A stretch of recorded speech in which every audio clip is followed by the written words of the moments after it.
Good afternoon, everybody, and welcome to Live at 4. Mark is on vacation this week. Eric Franke's made it to midweek. Midweek. How you doing? I'm doing fine. Good. It's been a good week so far. We were a little busy yesterday. Yes. Weather's been a little more cooperative today. That and is keep us on the air for several hours. Yes, so it's been a pretty nice day out there. I know. The concert on the square is happening tonight. The sun is finally out. We're going to talk to Maestro Andrew Sewell, and we'll be taking your calls in just a little bit for UW veterinarian Sandy Sawchuk. But here's what's making news this Wednesday.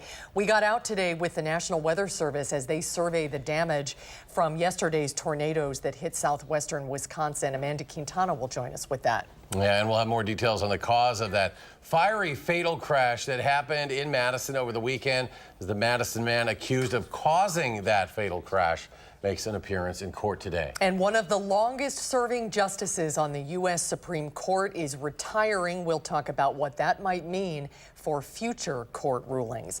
Let's take a look outside today. Hope you enjoyed this weather because it's going to get... It was a big improvement over what yesterday was. All that rain did green things up, though. And look at the sun. The sun is finally out, but boy, it's going to get a lot warmer from here. The weather words for today: fighting nature's furnace. Did I put the weather words in? Trust me. I think those are the words. And basically, it will be very hot. Here they come. are. You really have to wait for these. We almost needed a drum roll for that. It was just to see those words. Karen Swanson joining us. I think she made it out to the backyard patio. We were chatting in the studio, and she raced out. Beautiful day out there, Karen. I might be a little out of breath. Yeah, I ran the whole way out here, but at least I didn't have to run in what will be some upcoming heat. We've got that heat and humidity coming up, and it looks like a couple of very warm days ahead. We've got highs that will be well into the 90s for Friday and Saturday, in the 80s on Sunday, so not nearly as warm on Sunday, but we do have a strong thunderstorm chance that day. So looking at those 3 upcoming alert days for Friday, Saturday, and for Sunday. And with that, we do have some heat bulletins that are going to go into effect on Friday through Saturday across areas just to our south. Some of those are advisories, some of those are excessive heat watches, and with that, we are looking at heat index values close to 100 degrees. Right now, kind of the calm between storms and the heat. We have had that quiet weather, or generally quiet weather, here across southern Wisconsin. Just a few very small pop-up showers making their way through some sections as we made our way through this afternoon, but overall some pretty quiet weather compared to yesterday especially. We've had temperatures this afternoon in the 70s to near 80 degrees at 78 degrees here in Madison, 80 over toward Platteville. There's our live view in Madison, kind of a half and half mixture of the clouds and the blue skies right now overhead. So a nice late afternoon day. Temperatures this evening will fall through the 70s. We'll see skies turning partly cloudy as we head through the night, and there may even be a little patchy fog developing late tonight. Here's the latest view from our Department of Transportation camera at Todd Drive in the Beltline. Looking pretty good right there, but we are seeing some slowing near there over toward the Fish Hatchery Road exit. We do have some slowdowns on that eastbound Beltline, especially once you get past the Verona Road exit, going past Fish Hatchery Road, and then again as you get over toward the John Nolan Drive and the Rimrock Road exits. Also some additional slowing as you head out toward the interstate. So kind of some spotty patches of that slowing late this afternoon. Overall, though, looking fairly decent at this hour. Verona Road over toward John Nolan Drive, that average speed is 41 miles per hour, just slightly slower as you continue out toward the interstate. Heading out of town right now, you're traveling about 63 miles per hour down to Janesville. Heading out to Sauk City will take 17 minutes. Nice to have some quieter weather today after a lot of those bumps we had yesterday. Yeah, you were a little bit busy yesterday at this time. Just a touch. Just a bit. All right, Karen, thank you. We'll check back in a while. First at 4, the National Weather Service has confirmed 2 tornadoes touched down in Lafayette County yesterday, and 1 in Argyle, the other just to the east of Platteville. Some residents in the area are just now realizing the extent of the damage. Our Amanda Quintana is back from Platteville with more. Amanda.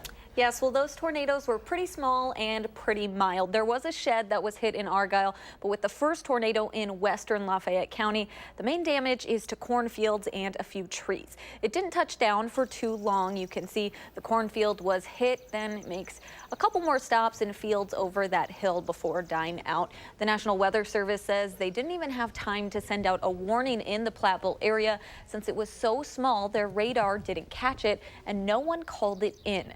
Both tornadoes were rated a level EF0, the most common in the U.S. And these are the days that they're the hardest for us to get warnings out on as well, because they're so briefly lived and also just so narrow and weak. So they don't show up very well on radar for us.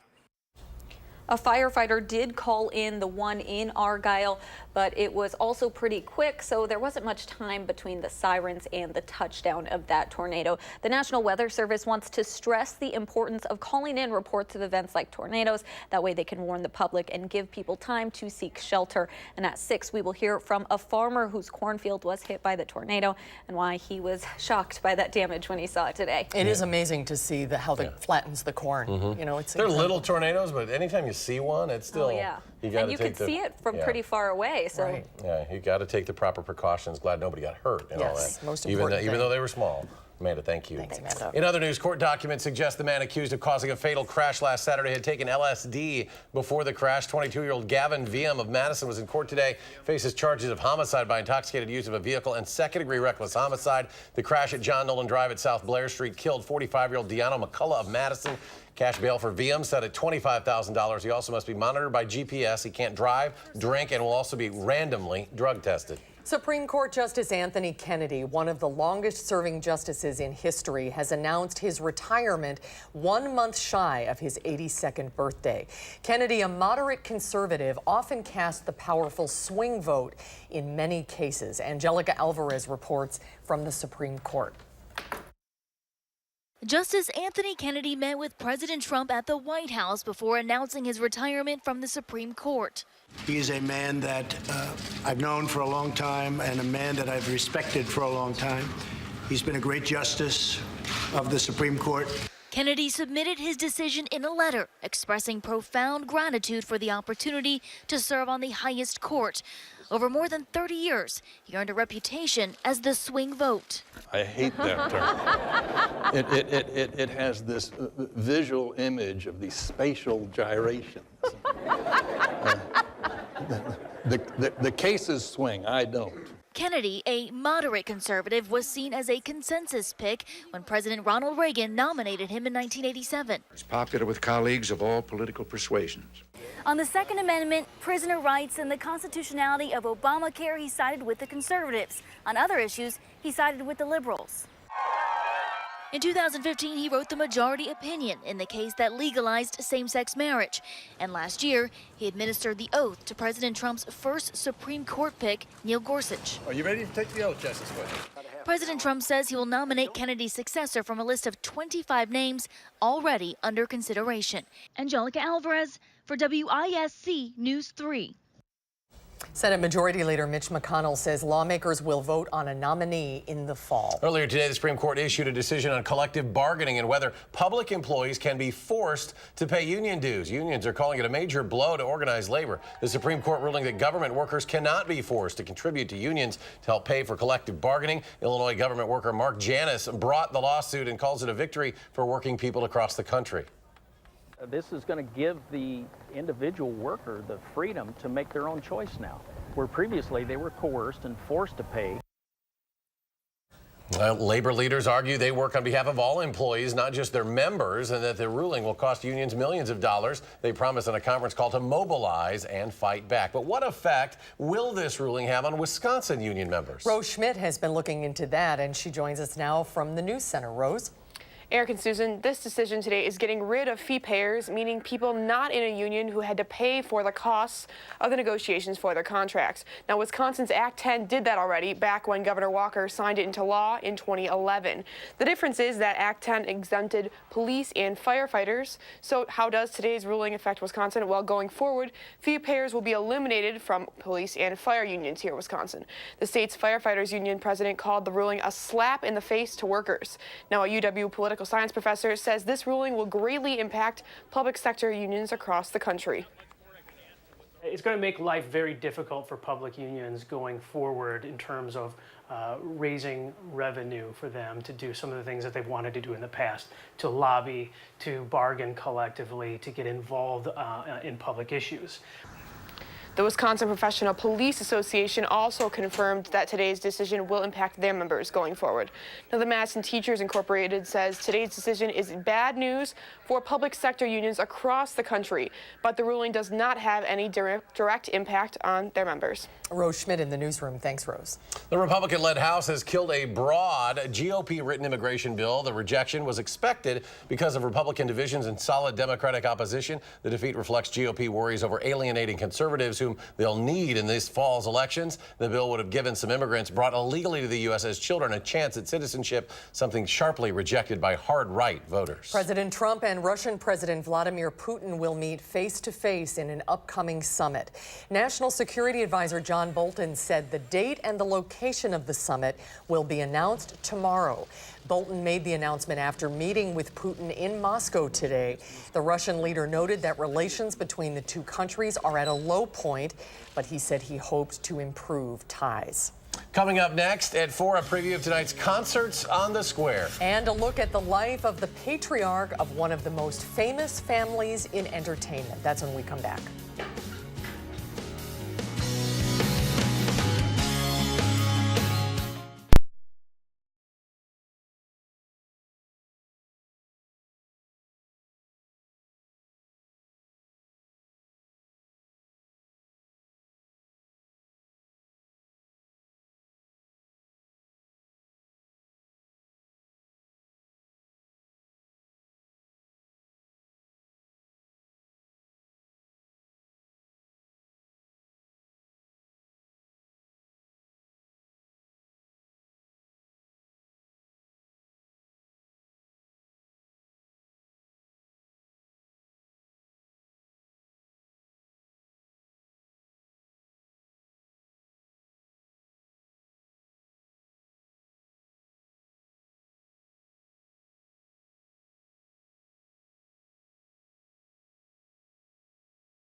The patriarch of one of the most famous families in entertainment has passed away. Daniel Nottingham has more on the life of Joe Jackson.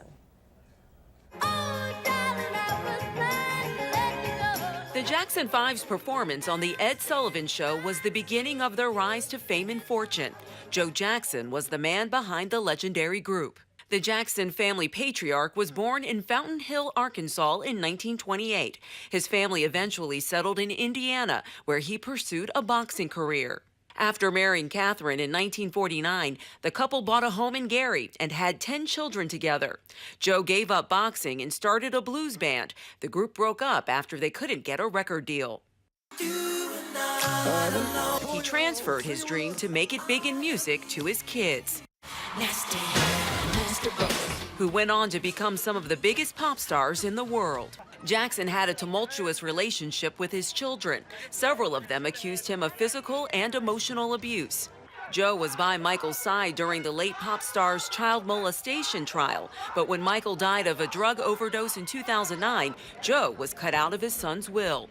In a 2013 interview, the patriarch said he didn't regret being hard on his kids. I'm glad I was tough, because look what I came out with. I came out with some kids that everybody loved all over the world. Jackson struggled with health issues in recent years, suffering from at least 2 strokes. Jackson was 89. Danielle Nottingham, CBS News.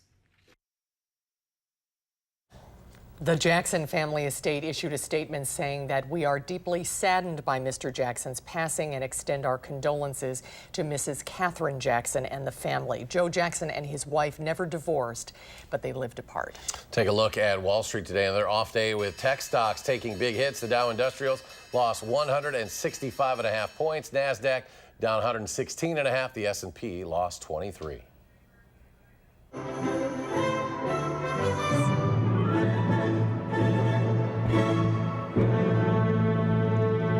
It is the quintessential summer scene in Madison. Concerts on the square, and tonight is the first performance of the 2018 season by the Wisconsin Chamber Orchestra. Maestro Andrew Sewell joins us from the Capitol Square. Hello, Maestro. Good to see you. Hello, Susan. How are you? I'm wonderful, thank you. I understand this is the start of your 35th year with the Wisconsin Chamber Orchestra. Is that Yes. right? It's the 35th season of Concerts on the Square, my 19th season as the music director, yes. Well, it should be a great night. What is it like to stand up there and you got all that, all those folks out there enjoying the sounds of your group there, the blankets on the lawn? That's got to be an exciting thing to feel. Yeah, it's always a great pleasure to come back and kick off the summer with music. We have a terrific program this evening, and we're so lucky to have such great weather to open. There's been years where it's been a little iffy, but this has turned out to be just great. The rain came through yesterday. We're all set to go. It's great to get the vendors in. The tables and chairs are getting all set up. The stage is set up. We're ready to roll. So we're very excited. It's called Carnival tonight, and it's a very celebratory program. And the sunshine is finally out. Timing is everything. But what has it been like to see this evolve from just a tiny little outdoor concert into a marquee summertime event in Madison? It's a really good, very good question, Susan. When I came, there were about 10 to 12,000 people regularly, and now the numbers have climbed to 35,000 on average, and it's been up as much as 50 2 years ago. And I think it's become an iconic summer pastime for many people. Not only it's generational now, because kids have grown up and now having their own families, and they remember Concerts on the Square. So, and it's a wonderful picnic for everybody. It's a time to enjoy with your families, celebrate holidays, anniversaries, enjoy company, good music, and there's great drink and food down here, so what could be better? Yeah, it really has become a special tradition that is unique to Madison. Let's talk about Carnival tonight. What kind of music can people expect? We understand you have a young cellist who will be playing with you tonight as well, correct?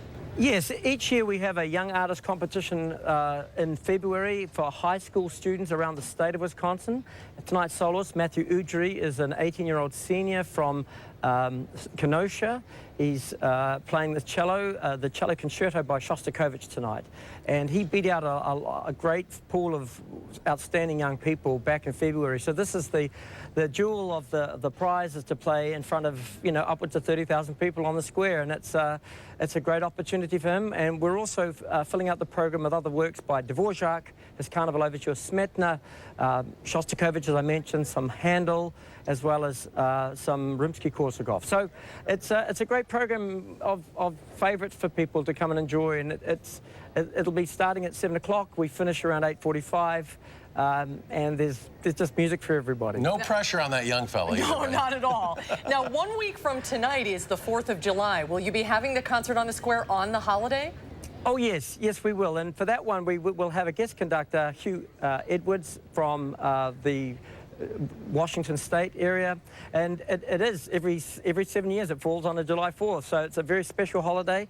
We, of course, have the 1812 Overture and the Armed Forces Salute. We salute the veterans in the audience, and it's a great patriotic day. We have a lot of great music that people will know and love. Well, it's going to be a beautiful event tonight, and have a great season. It's going to be a wonderful start tonight, I'm sure, and as we've said, the weather will be cooperating, so best of luck. Have a great night. Andrew, great to see you. Thank you so much. Concerts on the Square Wednesdays through August 1st, so if you can't make it tonight, you got a few more opportunities. 7 o'clock start, King Street and the Square, the place to lay down those blankets and get them started. Always great They'll to be see filling you. up quickly. Coming up, sometimes it's hard to keep your attention on the road ahead. When we come back after weather, a new study on how to make your trips a little safer. New research is out on just how distracting your car's infotainment system can be. I'm Kenneth Craig with a look at which ones are the safest.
Take a look at this. Check out this grizzly bear bouncing down the hill toward a herd of elk at Yellowstone National Park in Wyoming.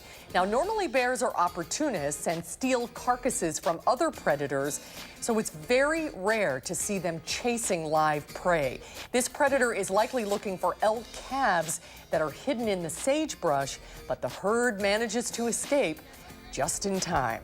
We're heading there this summer. Yellowstone? That's our big camping trip this summer. I did I'm see excited to see it. a black bear and her cub there once. You got to keep your distance. Well, I'll they tell you. block off all the roads, and your kids are going to love it. I know. I haven't been there since I was a kid, so I'm so excited. It's an amazing. I mean, that's going to be a great trip. It is. Yeah, It is June 27th today, so get out your favorite pair of shades. It is, oh shoot, I forgot mine. Mine are in the car. It's You don't want National to wear those on air. National Sunglasses Day. Not just an excuse to look cool, it's a day to remind all of us to wear shades to protect our eyes. The Vision Council has actually backed this national day since 2014 to raise awareness of the importance of eye protection. It's also National Orange Blossom Day, a day set aside to enjoy orange blossoms for their beauty and the addition they make to our diets. The blossoms are used to make desserts and teas as well. Those are pretty. It's also National Ice Cream Cake Day. No props today. Sorry, guys. But some of this great video, the perfect dessert during the summertime. It's also a time-honored celebratory cake. Eric, you've kind of been gypped on the props this week. What's going on here? We haven't had any props And I know for you. Mark has nothing to do with Mark getting is those not our props in. shopper. He's not bringing those. No. No good. Are you going to survive without your ice cream cake? Go yeah. run out on your dinner break and get some? Yeah, that stuff is awesome. But you got one more day with us, right? I do. Tomorrow is my last day. We can't start crying this early. I know. I'm going to need a whole box of Kleenexes You got your tomorrow. little blast of severe weather yesterday. I Today did. was beautiful. Mother Nature's little last hurrah for me yesterday, I guess. But it's good that people made it through okay. We'll run down where those tornadoes touched down and how strong they were, and we'll talk about some heat that's ahead. That's coming up next.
We've made it through the storms, and now the heat and humidity are heading our way. We do have a couple of heat bulletins that have been issued just down to our south across parts of eastern Iowa and northern Illinois. The National Weather Service here will be evaluating as we head through tonight and into tomorrow as far as whether we need any of those bulletins as well. But there are some heat advisories off to our southwest and down to our south and southeast is where there is an excessive heat watch. Those run from late Friday morning through the day on Saturday. And here's what we're looking at. We do have those alert days coming up for that heat and humidity for both Friday and Saturday, and then possibly some stronger thunderstorms on Sunday. Heat looking like it's going to be feeling close to 100 degrees on both Friday and Saturday, and really not a lot of relief at night. We've got some lows in the lower to the middle 70s, so staying very warm during the overnights as well. We had just a couple of stray pop-up showers. We had one report at the Dane County Airport earlier, now just a few spotty showers falling apart in eastern Wisconsin. So overall looking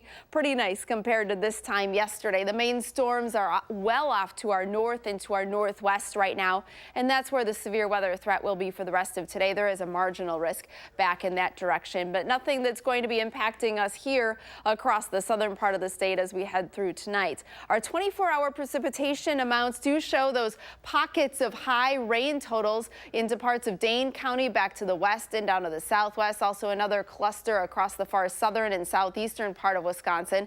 Some of those areas checking in with 1 to 2+ inches of rain, but notice some of our far northeastern viewers staying completely dry. We did have 3 tornadoes yesterday that have now been confirmed for the southwest part of Wisconsin. The first one, that was just after 10:40 yesterday morning. That had winds of about 65 miles per hour. That was an EF0 tornado near Georgetown over into Grant County. We also had this tornado just to the south of Rui, kind of right on the line of Lafayette and Iowa counties. That one had winds of 70 miles per hour. That one was at around 11:30 yesterday morning. And then the next one was yesterday afternoon, right around 2:25 to 2:35. That was an EF0 tornado just to the northwest of Argyle, kind of near the Blanchardville area with some winds of 80 miles per hour. High temperatures are really going to crank up there over the next few days, well into the 80s tomorrow, then in the 90s. After that, we keep some heat and humidity around as we head through next week. Temperatures today, 80 and 66. Normals today, 81 and 60 degrees. Right now in Madison, it's 80 degrees. The air is calm and the air pressure is holding steady. We have temperatures in a couple of 60s over to the far east, but elsewhere 70s to near 80-degree readings, 81 over toward Lone Rock. Those temperatures are about 10 degrees warmer than they were yesterday at this time. Dew points have also been coming up well into the 60s. Those dew points will climb into the 70s over the next few days. Heat index values feeling more like the low 80s in many spots, but those heat index values are also going to climb. Here's by later tomorrow, heat index values in the upper 80s to even the middle 90s, so feeling very hot tomorrow. Then we drop slightly as we head through tomorrow night, but they climb even higher on Friday. Heat index values reaching the upper 90s to the low 100s. That's by lunchtime on Friday, so you'll definitely want to find some shade or keep the nice cold water with you as you head through the day. Temperatures right now across the rest of the region, some heat and humidity off to our southwest. We've got high pressure that will shift across the region. That keeps us pretty quiet tonight. This next warm front pushes to our north, and that may trigger just an isolated shower or thunderstorm tomorrow night into early Friday, but then following is when we have that heat and humidity here across southern Wisconsin. So patchy fog possible late tonight, otherwise partly cloudy with a low of 64. Tomorrow partly sunny, temperature at 86, but heat index values close to 90. There may be those few spotty showers falling apart, otherwise looking very dry and quiet for the rest of the night. Temperatures tomorrow climbing well into the 80s, and then as late tomorrow night, there may be just a stray shower or a thunderstorm, but overall looking at some fairly quiet weather. As far as precipitation potential, as that warm front passes us by, most areas staying dry, but there could be a few spots that see some isolated rain amounts. We have those alert days still in the forecast Friday, Saturday for the heat and humidity, Sunday for some of the storms. Behind that, we are looking at continued heat and humidity even into next week. We've got the 4th of July next Wednesday, a high of 90 degrees. If you're out at any parades that day, you'll want to take note of that. We do have a couple of slight chances of seeing a shower or thunderstorm Tuesday and Wednesday. a little better chance by later next week. I like the heat. You don't like it quite as much, but you'll get to wear your sunglasses. That's good. National I sunglasses. hope you've got cute ones, right? I like the change of seasons. That's why I like living here. I do because- too. Yeah. The first time I get to wear my turtleneck every fall is an You are a exciting day. You love that. Turtleneck fan. I'm good without those for a while. Karin, thank you. Thanks, Karin. New research from AAA shows that Apple CarPlay and Google Android's Auto are less distracting for drivers compared to a car's built-in infotainment system. But there are certain tasks that are still very distracting using all types of systems. CBS News correspondent Kenneth Craig has the results of the study. Calling 801. New AAA research shows just how distracting it can be for drivers to use infotainment systems to perform complex tasks. Stop sign. Thank you. From nearly missing a stop sign Jump for the person. to being unaware of a pedestrian Wait. Sorry. to swerving into the opposite lane. But researchers say drivers are less distracted when using Apple CarPlay and Google's Android Auto compared to systems that come built into vehicles. Call Jack Olson. Drivers can make calls about 5 seconds faster. Directions to the closest library. And program navigation about 15 seconds faster. Both Android Auto and CarPlay have developed systems that are far easier to use. They take a shorter period of time to be able to perform very similar kinds of activities. The closest one I see is restroom on West 170th Street. Researchers found most tasks using CarPlay and Android Auto require a moderate level of attention compared to very high for built-in systems. But for complex tasks like navigating, researchers say all the systems require a very high level of your attention. They say it's like trying to balance a checkbook while driving. I would recommend that the driver program those navigation systems before they start to drive. Even though you can do some of these features while the vehicle's in motion, that doesn't mean that you should, nor does it mean that it's safe. It's estimated that drivers who take their eyes off the road for more than 2 seconds double their risk of a crash. Kenneth Craig for WISC News 3. Distracted driving injures about 390,000 people a year and causes about 3,500 deaths. Next at 4, the president is not afraid to show his emotions. Oh, a Medal of Honor ceremony became one of hugs and kisses. That's when Live at 4 continues.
All is quiet on Lake Mendota on this Wednesday afternoon. I'll bet the Memorial Union is jumping with the sunshine. Gorgeous out today, day out finally. there.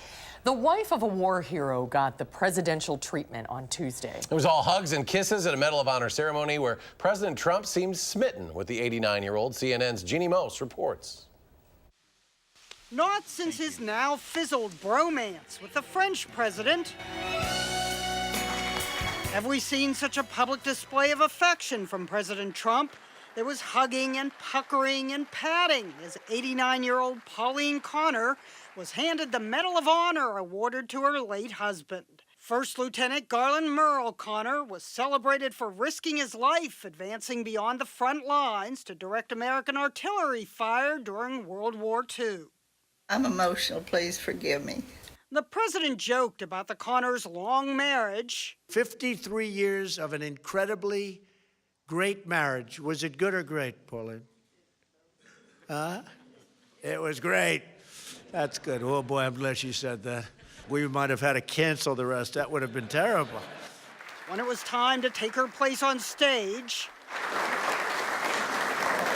it was the president who steadied Pauline. They seemed to get along famously. Tell me she voted for Trump. And just like French President Macron, I like him a lot. this widow from Kentucky won the Presidential Seal of Approval. I like her. Jeannie Mose, CNN, New York. All right, if you have a pet question, now is the time to pick up those phones. The number to call is 270-9933. Look who's here. Sandy Sawchuk from the UW School of Veterinary Medicine is here in the studio. We'll take your calls when Live at 4 continues.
Your first alert traffic is starting to show some of those slowdowns, especially in the eastbound direction of the Beltline. This is Todd driving the Beltline, seeing that slowing in that eastbound direction in all 3 lanes at that point. But the westbound side is actually looking pretty good at this point. Just a few minor slowdowns right around the Park Street area. So seeing some of those eastbound slowdowns from around 15 to 30 miles per hour. So here's some of your speeds and times in that eastbound direction. The main slow spot, Verona Road over toward John Nolan Drive. Your average speed only 17 miles per hour, but looking much better in that westbound direction. You're seeing speeds anywhere from about 50, now down to 43 to about 64 miles per hour.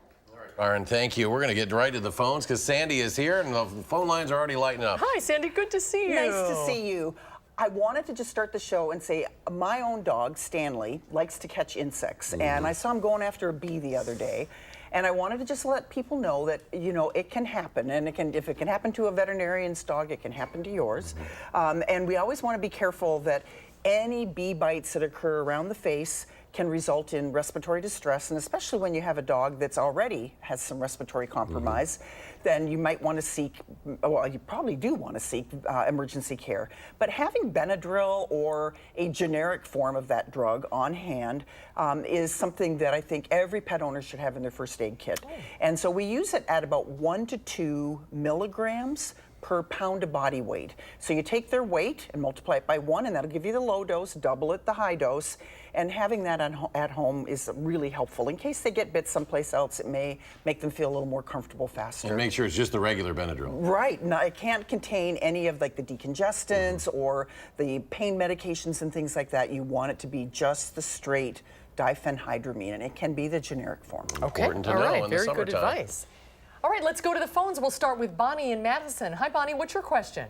Hi. Can a 6-month-old Chihuahua impregnate another Chihuahua? Oh, yes. Yes. Very, very likely it could. And that's why we usually recommend having them spayed or neutered prior to 6 months of age, especially these smaller breeds of dogs, because they can reach puberty a lot faster than bigger dogs. So it's possible that that may have happened. So check with your veterinarian if it's a brand new pregnancy. Potentially there are medications we can use to end the pregnancy. Sometimes we can even spay them early in pregnancy as well, and it can be done very safely. But boy, oh boy, you gotta be careful. They can go to great lengths, too, to do it. Oh, they can. Under fences, over fences, even Chihuahuas, yeah. Find a way. All right, let's go to Genevieve in Stoughton. Genevieve, what's your question?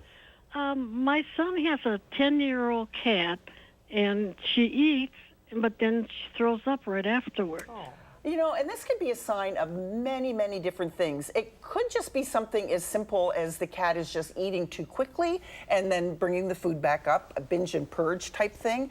But it may be a sign of more serious disease, things like kidney disease, hyperthyroidism, a primary problem with the stomach, maybe inflammatory bowel disease. There's a whole host of things. And I think the first thing is get this kitty into the veterinary clinic with a diet history, maybe, you know, take in what you're feeding the cat. They'll probably, well, they will do a complete head-to-toe physical, but will most likely want to do, since the cat is a senior citizen, a little bit of blood work and probably collect some urine as well. So having them in the carrier ahead of the appointment gives us a chance to have a full bladder. So people forget about that. Yeah. And, you know, so putting them in a couple hours ahead of time, they can just chill there and then come in and we're all set. All right, very good. We have another kitty question from Patty in Cottage Grove. Hi, Patty. What's your question? Hi, I had a cat in January stop eating, and I took it to the emergency vet, and they diagnosed her with fatty liver disease.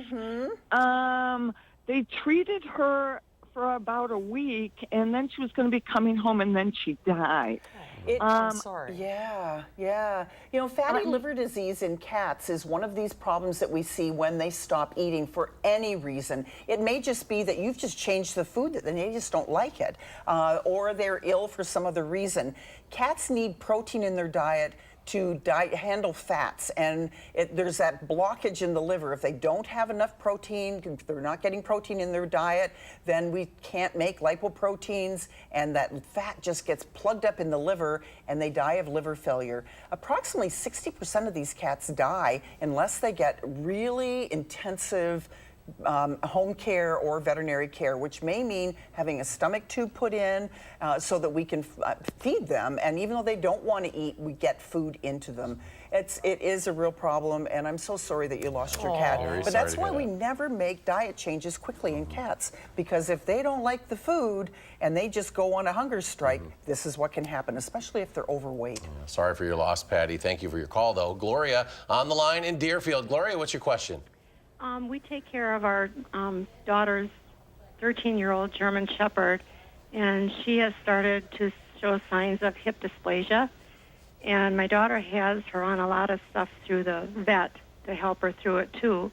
But I was just wondering if you have any suggestions on what we can do to kind of help her with this. Yeah, it's one of those things where pain control definitely is indicated, and there's many different brands of pain medications that we can use for dogs that are usually in the non-steroidal inflammatory type line of drugs. Don't use human medication. There are some supplements that you can use as well, glucosamine, chondroitin sulfate, but research has shown that probably one of the best supplements is a fatty acid supplement, fish oil, that you can buy over the counter. Talk to your veterinarian about a dose, because they'd have to know the weight of your dog, but we usually work up to about 100 milligrams per kilogram of body weight, and that would be very helpful to use as well. Physical therapy, acupuncture, helping them get up and down using ramps, help them up. Harnesses are really helpful. There's a number of things like that that will just make their quality of life a little bit better. I have an old dog as well, and we've got dog beds everywhere, non-slip surfaces. Our house is the house of carpets, just little scatter rugs everywhere just to keep them comfortable. And so you do have to sometimes change your lifestyle for your pet. Yes, they do. Let them enjoy those golden years. Oh, that's right. A lot of the big dogs have those issues. Yes, too. right. Well, we're all out of time. Lots of good calls. Yeah, Great to see you, nice Sandy. to see you. Thank We'll you see so you much. next month. Yeah, then. we'll see you soon, Okay, very soon. And bye-bye. thanks for your calls today, everybody. We'll be right back. For you.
So when does the heat start? Tomorrow or Friday? Yeah, tomorrow we'll really start to crank up the heat, and then you'll notice it even more on Friday. So enjoy that view right now. You might want a little dip in a pool or a lake or something over the next few days with that heat and humidity approaching. Temperatures this evening will fall from the 70s down to the upper 60s by late this evening. Partly cloudy skies, some patchy fog may develop overnight.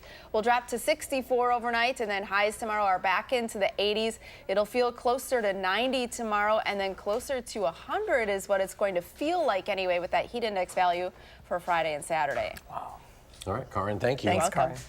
Here's what's coming up tomorrow on Live at 4. We'll find out what's happening in the 608 this weekend with Emmy Fink. And now you can help out in our Hunger Heroes campaign to keep kids fed while they're out of school. That's tomorrow on Live at 4.